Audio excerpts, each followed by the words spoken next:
이제 우리 함께 기도하실 때 우리 회중을 대표해서 심용섭 안수이사님께서 기도하시겠습니다. 다 함께 머리 숙여 기도 드립시다. 하나님 아버지, 오늘도 하나님 앞에 나와 예배드릴 수 있게 해주심을 감사드립니다. 코로나19 바이러스로 일상생활을 자유롭게 하지 못한 지가 거의 2년 가까이 되어가고 있습니다. 하나님, 우리의 죄를 용서하여 주시옵소서. 지구도 온실가스 때문에 기온이 상승하면서 곳곳에서 이상기온 현상이 나타나고 이제는 바이러스로 인해 사람들의 일상생활도 위축되고 있습니다. 이런 때 저희들이 조금 더 깨어 기도하고 위기를 기회로 바꿀 수 있는 지혜를 허락하여 주시옵소서. 저희들이 먼저 좋은 씨를 심어서 좋은 열매를 거둘 수 있게 해 주시옵소서. 저희에게 주신 사명을 잘 감당하여서 하나님의 복이 저희를 통해 흘러가게 해 주시옵소서. 담임 목사님과 원로 목사님에게 하나님의 충만한 은혜가 넘치게 해 주셔서 사명 잘 감당할 수 있게 해 주시옵소서. 오늘 말씀 듣는 시간에도 저희 마음이 온전히 하나님께로 향하게 해 주시옵소서. 예수님의 이름으로 기도드립니다.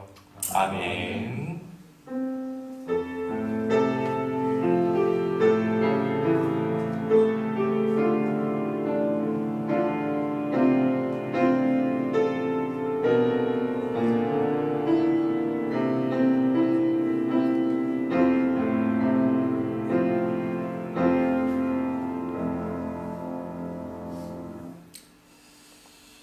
하나님께서 우리에게 주시는 말씀입니다. 고린도전서 1장 5절로 9절까지 말씀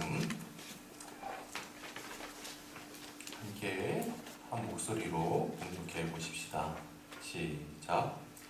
이는 너희가 그 안에서 모든 일 곧 모든 언변과 모든 지식에 풍족함으로 그리스도의 증거가 너희 중에 견고하게 되어 너희가 모든 은사에 부족함이 없이 우리 주 예수 그리스도의 나타나심을 기다림이라.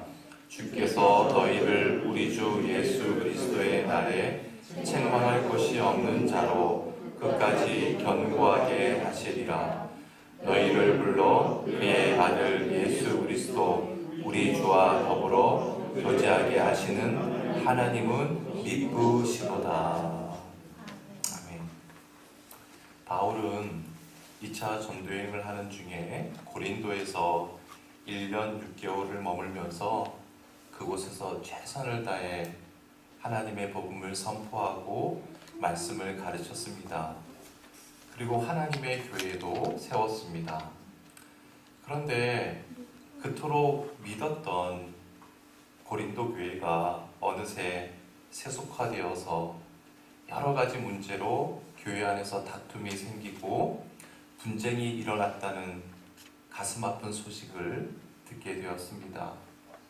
보다 못한 바울은 고심 끝에 고린도 교회에 편지를 썼습니다. 따라서 고린도 전서는 한마디로 책망과 질책의 편지라고 할 수가 있습니다.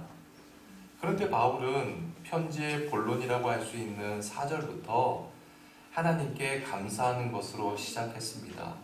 그 감사의 조건 5가지 중에 우리가 지난 시간 3가지를 함께 나누었죠. 5절 말씀에 보면 그 첫 번째가 이렇게 기록되어 있습니다.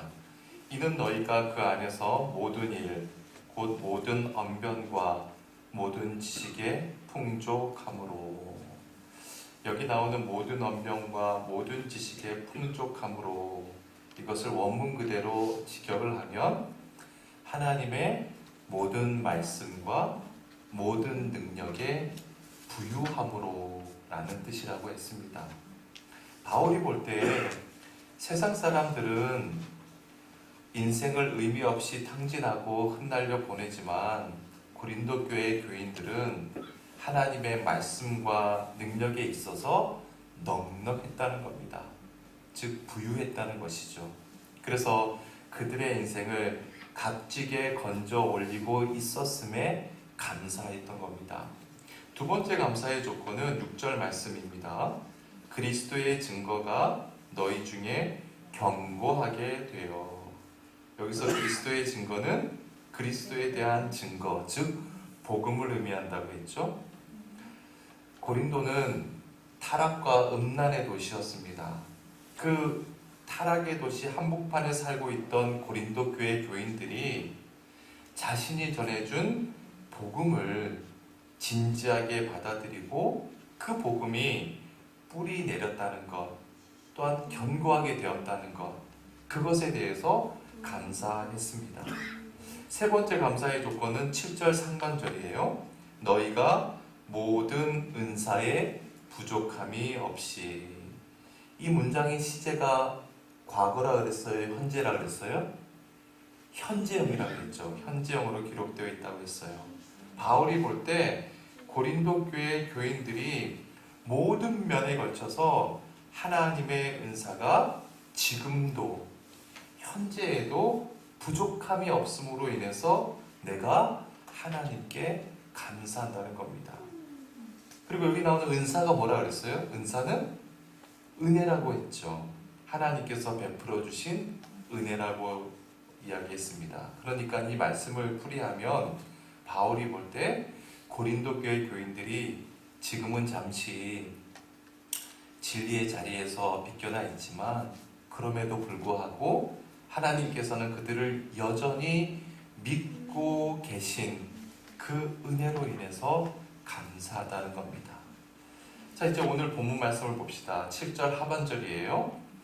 우리 주 예수 그리스도의 나타나심을 기다림이라. 자, 이 문장도 7절 상반절과 마찬가지로 현재형 시제로 되어 있습니다.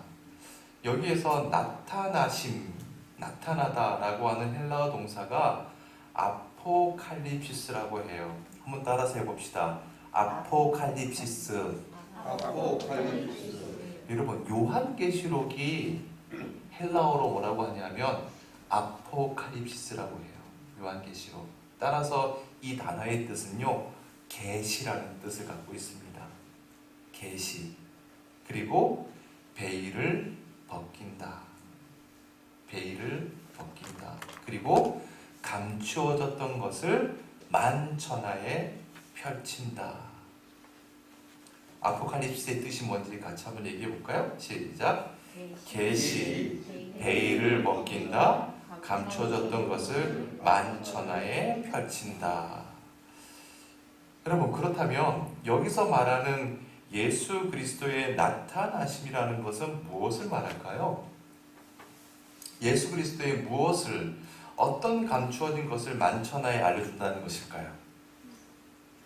예수님의 다시 오심, 즉 재림을 이야기합니다.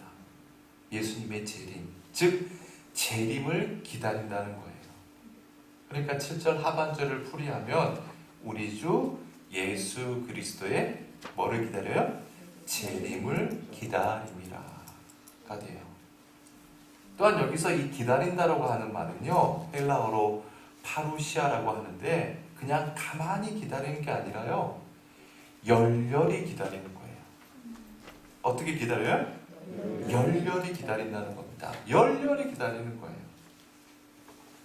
그런데요, 단순히 재림이라고만 말하지 않고 모든 것을 드러내는, 감추어진 모든 것이 만천하에 드러나는 그때를 열렬히 기다린다는 겁니다. 그 재림을 열렬히 기다린다. 여러분, 그렇습니다. 지금 우리 눈에 보이는 것이 절대로 다가 아닙니다. 예수 그리스도께서 오시는 그 날이 되면요, 나의 고매한 인격과 세련된 매너로 내 마음속에 꼭꼭 감추어두고 있었던 그 추악한 부분들 다 드러납니다. 내가 내 이익만을 위해서 수없이 많은 사람을 짓밟고 상처 주었던 것 다 드러납니다.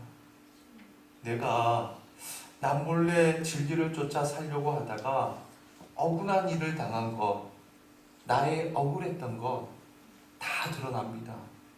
내가 예수 그리스도의 말씀을 따라서 남몰래 사랑을 베풀었던 것, 이 세상 사람들은 다 모르지만 그 날이 되면 다 드러납니다.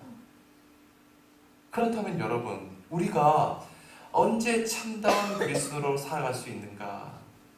그것은 내가 가리고 싶은 것이나 내가 드러내고 싶지 않은 모든 것이 그 날이 되면 하나님 앞에서 적나라하게 베일을 벗기듯 다 드러나게 된다는 사실을 알 때, 그때 우리는 비로소 신앙의 완성을 이루어가는 참된 그리스도인이 될 수 있는 겁니다.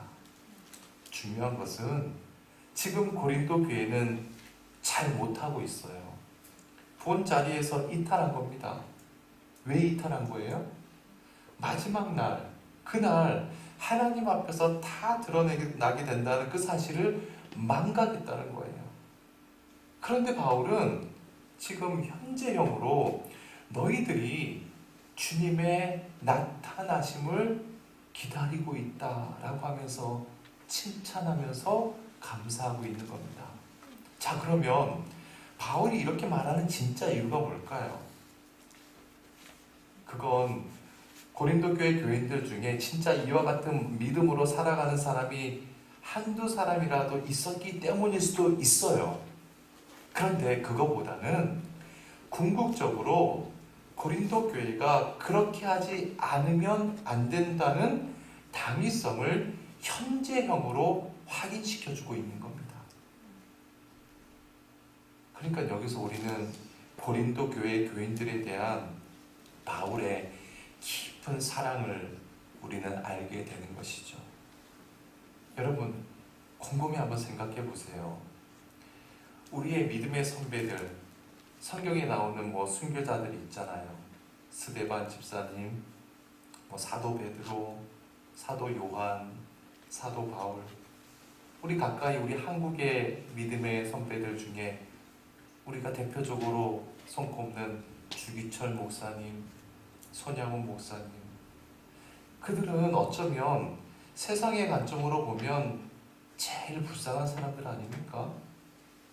살아생전 누릴 것 제대로 못 누리고, 살아생전 세상의 즐거움 제대로 즐기지도 못하고 얼마나 억울하게 죽었습니까? 그러니까 제일 불쌍해 보여요. 뭐가 없다면, 주님의 부활이 없고 주님의 재림이 없다면, 주님 앞에서 마지막 날 주님의 그 세마심이 없다면 그들은 세상에서 제일 불쌍하고 제일 어리석은 사람들 아닙니까? 그래서 바울이 고린도전서 15장 17절로 19절 이렇게 증언하고 있습니다. 같이 읽어봅시다. 시작. 그리스도께서 다시 살아나신 일이 없으면 너희의 믿음도 헛되고 너희가 여전히 죄 가운데 있을 것이요 또한 그리스도 안에서 잠자는 자도 망하였으리니 만일 그리스도 안에서 우리가 바라는 것이라면 이 세상의 삶뿐이면 모든 사람 가운데 우리가 더욱 불쌍한 자이리라. 자, 보세요. 우리가 예수를 믿는데 우리의 인생이 이 세상의 삶뿐이라 한다면 사도 바울, 주기철 목사님 같은 분이 제일 불쌍해요. 저기 용인에 있는, 우리 이제 위드 코로나가 좀 되면 한번 여기도 방문했으면 좋겠지만, 그리고 예전에 양화진에도 가봤던 적이 있는데, 저기 용인에 있는 순교자 기념관에 있는 분들, 또 양화진에 묻혀 있는 선교사님들, 그들이 가장 불쌍하지 않습니까? 그런데 우리는 그들을 존경해요. 왜 그렇습니까? 그게 다가 아니라는 것을 우리는 믿기 때문이죠.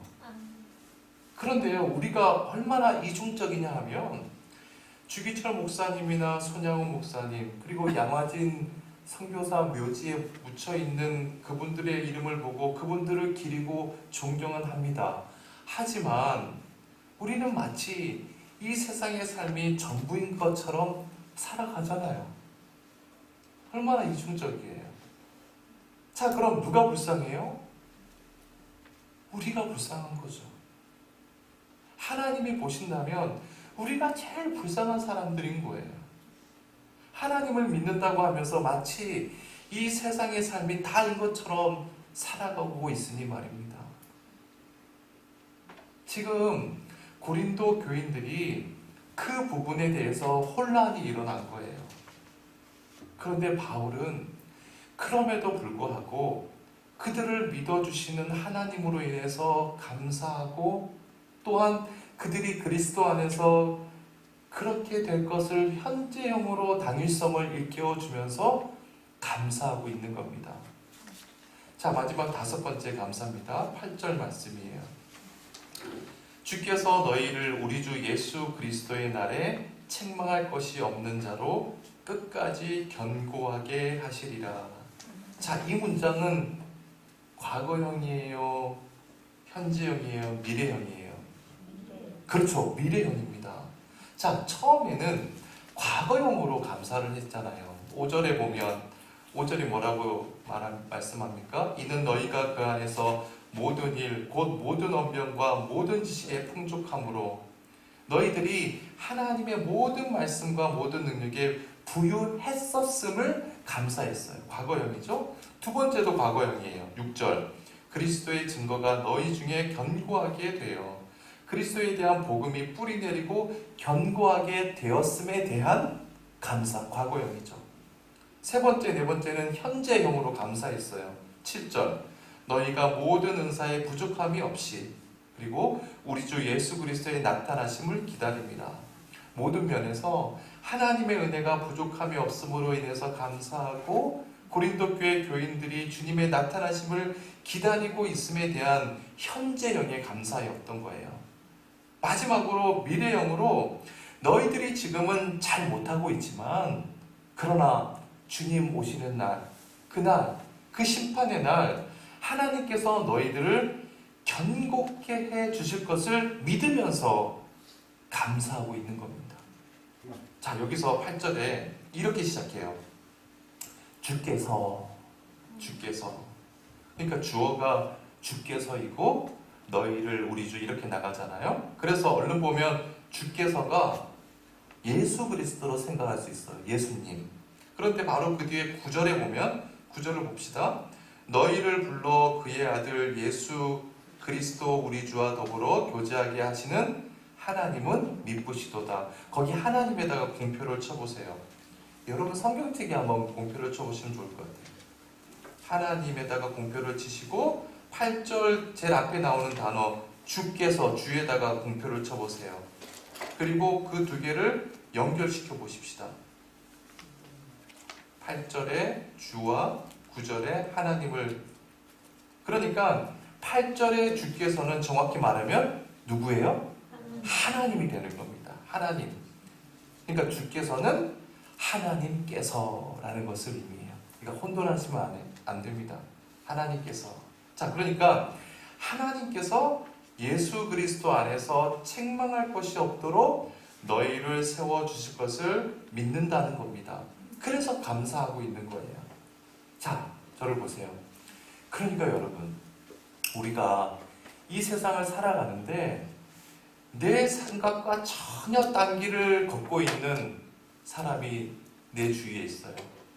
내 남편, 내 아내, 내 자식, 내 형제. 그들을 어떻게 사랑할 수 있겠어요? 어떻게 그 사람 때문에 감사할 수 있겠어요? 하나님에 대한 믿음과 소망이 없이는 불가능한 겁니다. 하나님에 대한 믿음과 소망이 없이는 형제도 가족도 다 남남인 거예요.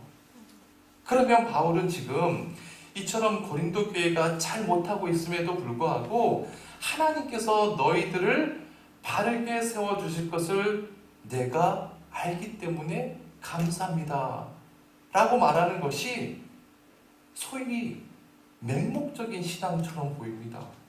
아니면 허황된 꿈, 바울의 망상처럼 보여요. 그런 건가요? 도대체 이렇게 자신 있게 말하고 있는 근거가 뭡니까? 9절 말씀 봅시다. 9절. 너희를 불러 그의 아들 예수 그리스도 우리 주와 더불어 교제하게 하시는 하나님은 미쁘시도다.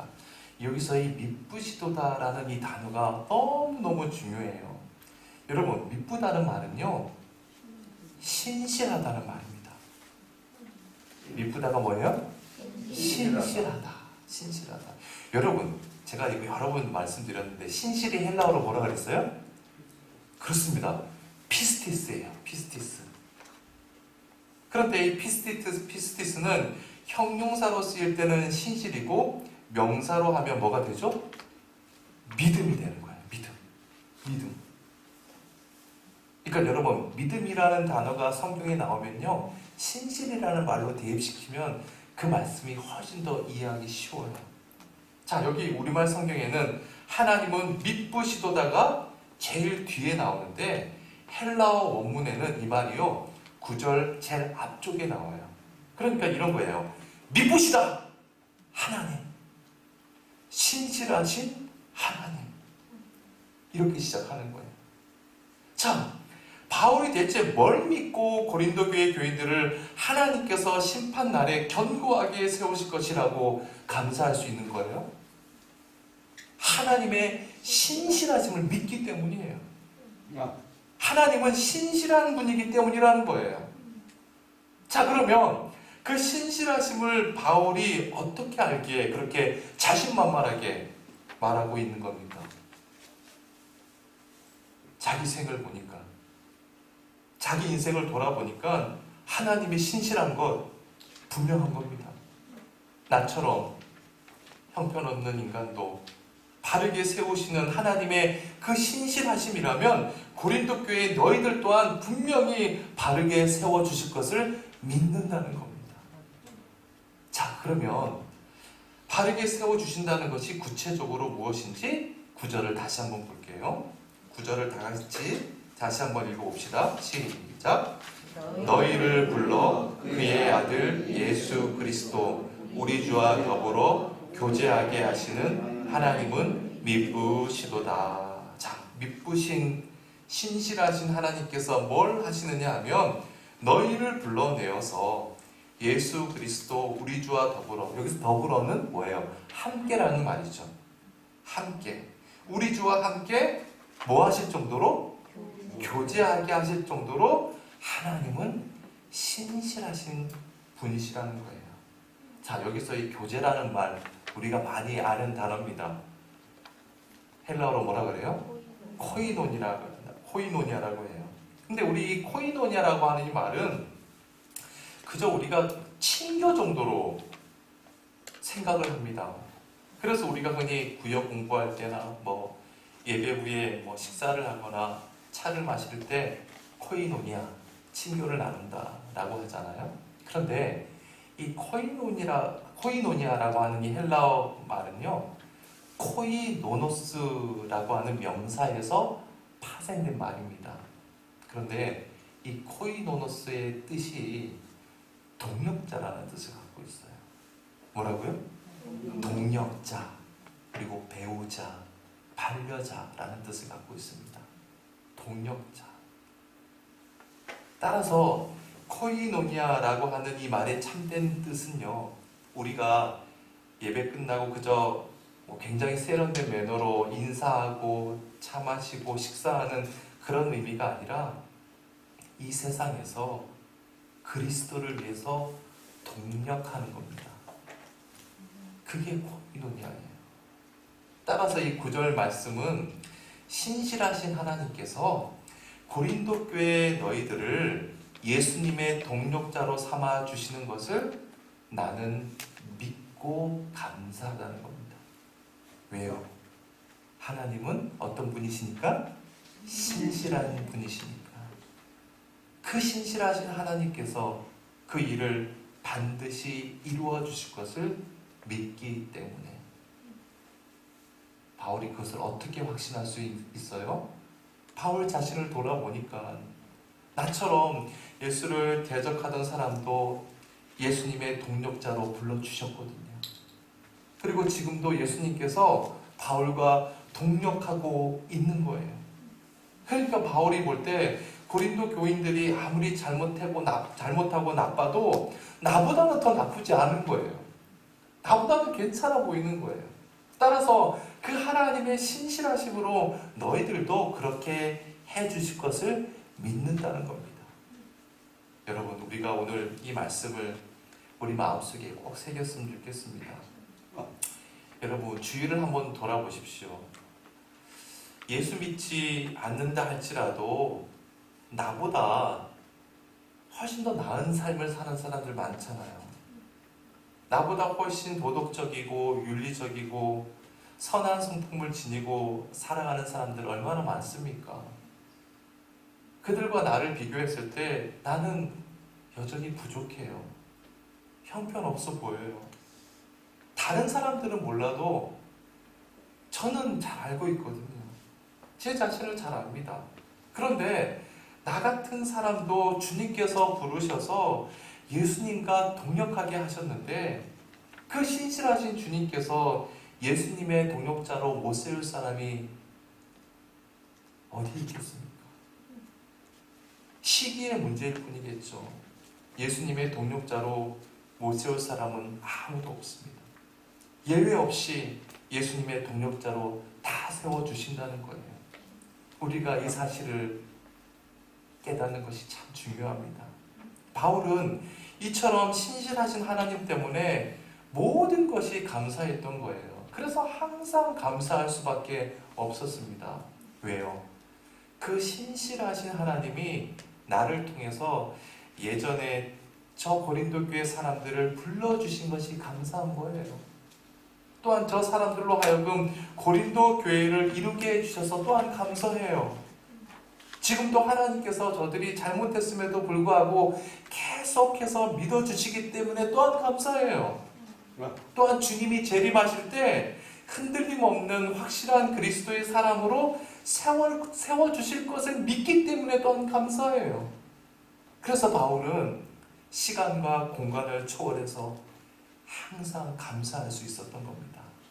자, 그러면 우리가 오늘 이 본문을 통해서 정말 감사의 조건이 나 자신에게만, 나에게만 국한되는 것이 아니라 나를 탈피하고 초월해서 바울과 같이 모든 사람들이 감사의 조건이 되기 위해서는 우리의 생각 자체가 바뀌지 않으면 안 된다는 사실을 또한 깨닫게 됩니다. 우리 예수님께서 이렇게 말씀하셨어요. 마태복음 22장 37절로 39절 말씀 함께 읽어봅시다. 시작. 예수께서 이르시되 내 마음을 다하고 목숨을 다하고 뜻을 다하여 주 너의 하나님을 사랑하라 하셨으니 이것이 크고 첫째 되는 계명이요 둘째도 그와 같으니 내 이웃을 내 자신같이 사랑하라 하셨으니 이 두 계명이 온 율법과 선지자의 강령이니라. 율법과 선지자의 강령이니라. 여기서 말하는 율법과 선지자. 율법은 뭐예요?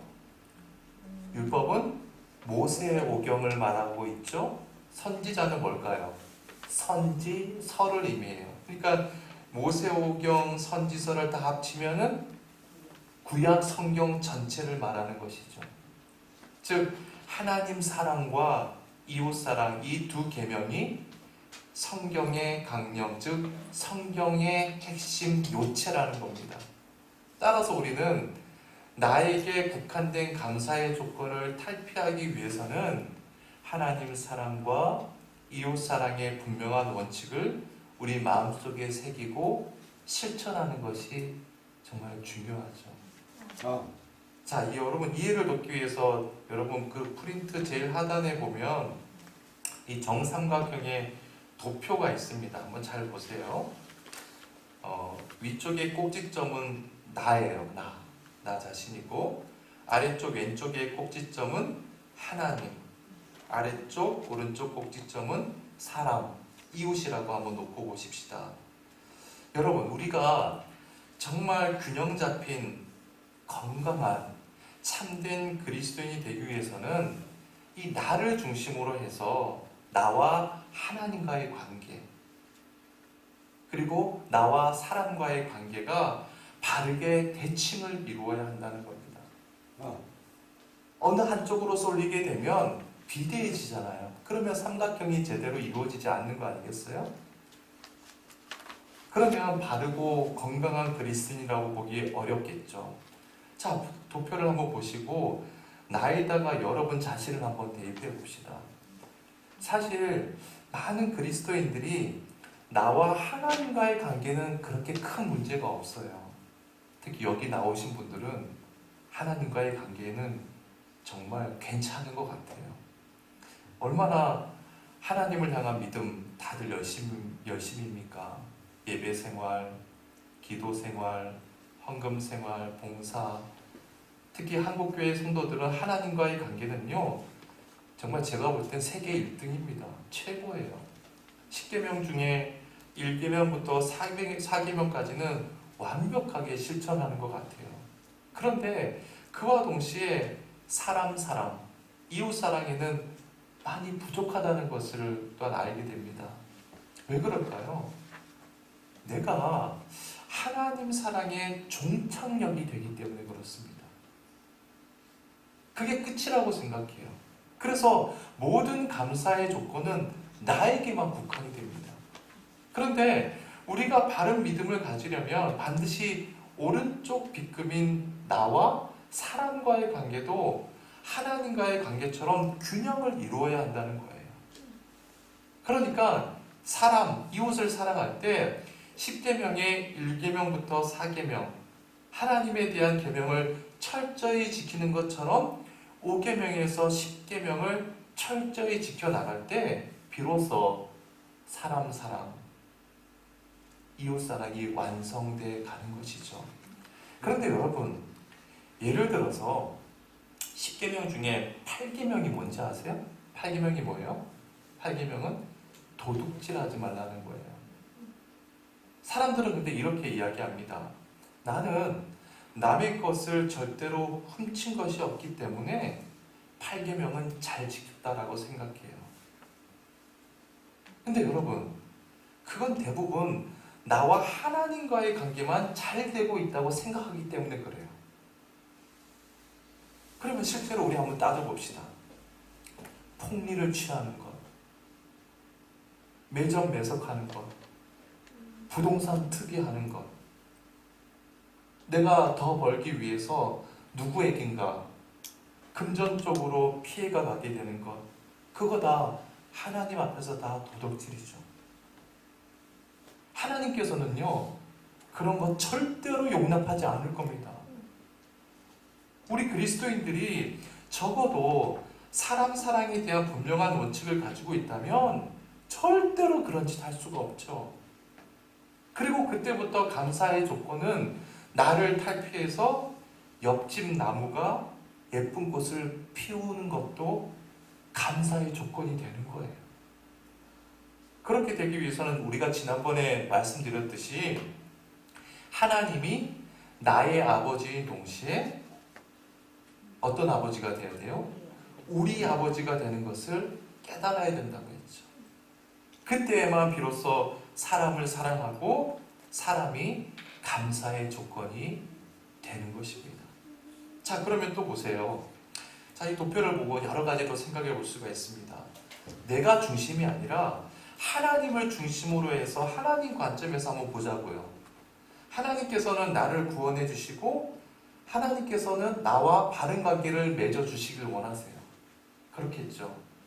근데 그와 마찬가지로 하나님께서는 이 세상 모든 사람들, 나의 이웃들과도 어떤 관계를 맺길 원하세요? 나와 똑같이 바른 관계를 맺길 원하시는 거예요. 따라서 하나님께서 나를 구원해 주시고 나를 통해서 누군가를 구원해 주시고 나를 만난 누군가를 통해서 그의 인생도 바꾸어 주시길 원하신다는 겁니다.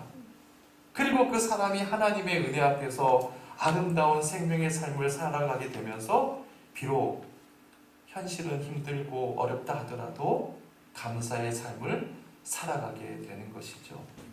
왜요? 언젠가는 하나님 앞에서 모든 것이 드러난다는 사실을 우리는 알고 있기 때문에 그렇습니다. 자, 그러면요, 도표의 나 옆에 빈 괄호 안에 예수님을 한번 넣어봅시다. 예수님. 우리 예수님은요, 완벽하게 하나님 사랑과 사람 사랑을 실천한 분 아니십니까? 하나님을 얼마나 사랑하셨으면 하나님의 명령을 쫓아서 인간으로 오셨잖아요. 그리고 인간을 얼마나 사랑하셨으면 인간을 위해서 당신 몸을 제물로 주시기까지 사랑하지 않으셨습니까? 그래서 예수님도 하나님과 사람 때문에 감사의 삶을 살 수 있었던 겁니다. 우리 각자가 예수님 닮은 삶을 살아가야 하는 이유가 바로 여기에 있는 것이죠. 고린도전서를 기록한 바울을 이 도표의 삼각형 맨 위에 한번 넣어봅시다. 바울은 예수님 믿기 전에 하나님 사랑만 비대하게 길었을 겁니다. 그의 반면에 사람 사랑은 한중에도 없지 않았습니까? 그래서 사람 사랑은 지극히 짧았겠죠. 그런데 예수님을 만난 이후로 하나님 사랑과 사람 사랑을 균형 있게 완벽하게 이루어갈 수 있었습니다. 그래서 바울에게 있어서 사랑은 감사의 조건 그 자체가 되었던 거예요. 사랑하는 여러분, 아무쪼록 오늘 이 시간부터 우리 모두 하나님 사랑과 사람 사랑의 균형을 이루어 가시길 주님의 이름으로 축원해 드립니다. 그래서 우리의 감사의 내용이 바뀌어지고 우리의 삶이 그리스도인의 통로로서 이 땅을 향한 고린도전서가 되시길 주의 이름으로 축원해 드립니다. 우리 5절부터 9절까지 말씀 다시 한번 읽어봅시다. 5절부터 9절 말씀 시작. 이는 너희가 그 안에서 모든 일, 곧 모든 언변과 모든 지식의 풍족함으로 그리스도의 증거가 너희 중에 견고하게 되어 너희가 모든 은사에 부족함이 없이 우리 주 예수 그리스도의 나타나심을 기다리리라. 주께서 너희를 우리 주 예수 그리스도의 날에 책망할 것이 없는 자로 끝까지 견고하게 하시리라. 너희를 불러 그의 아들 예수 그리스도 우리 주와 더불어 교제하게 하시는 하나님은 미쁘시도다. 아멘. 우리 결단의 찬양 299장 함께 찬양 드립시다.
하나님 아버지, 우리 모두는 옛날에 비해서 참 잘 살고 있습니다. 옛날에 비해서 참 잘 먹고 있습니다. 옛날에 비해 저희들을 좋은 옷을 다 입고 있습니다. 옛날에는 우리 모두가 걸어 다니거나 버스를 타고 다녔지만 좋은 자동차도 타고 다닙니다. 옛날에는 겨울에 춥고 여름에 더웠습니다. 하지만 요즘 저희들 집은 따뜻하고 여름엔 시원합니다. 주님, 그런데도 우리에게 감사가 없습니다. 그 이유를 오늘 깨닫게 해주셔서 정말 감사합니다. 모든 감사의 조건이 나에게만 국한되어 있었다는 사실을 일깨워 주시니 감사합니다.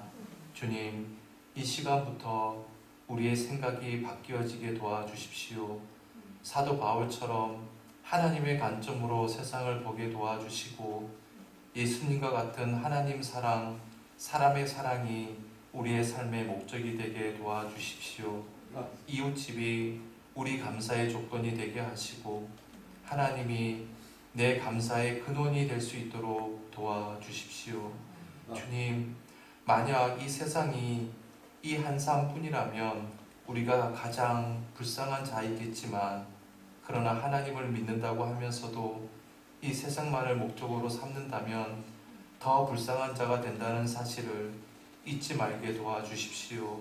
언젠가 주님 앞에서 모든 것이 드러나게 되고 주님 앞에서 모든 것을 셈하게 되는 날이 1초 1초 우리에게 다가오고 있음을 절대로 잊지 말게 도와주십시오. 우리를 여전히 믿으시고 우리에게 은혜를 베풀어 주시는 그 주님의 은혜 속에서 우리의 삶이 날로 견고해지게 도와주시고 부족한 우리를 주님의 동력자로 불러주셨으니 주님과 동역하는 삶의 기쁨이 날마다 충만하게 도와주십시오. 예수님의 이름으로 기도드립니다. 아멘. 하늘에 계신 우리 아버지여, 이름이 거룩히 여김을 받으시오며 나라의 임하옵시며 뜻이 하늘에서 이루어진 것 같이 땅에서도 이루어지이다. 오늘날 우리에게 일용할 양식을 주옵시고 우리가 우리에게 죄 지은 자를 사하여 준 것 같이 우리의 죄를 사하여 주옵시고 우리를 시험에 들게 하지 마옵시고 다만 악에서 구하옵소서. 이게 나라와 권세와 영광이 아버지께 영원히 있사옵나이다. 아멘.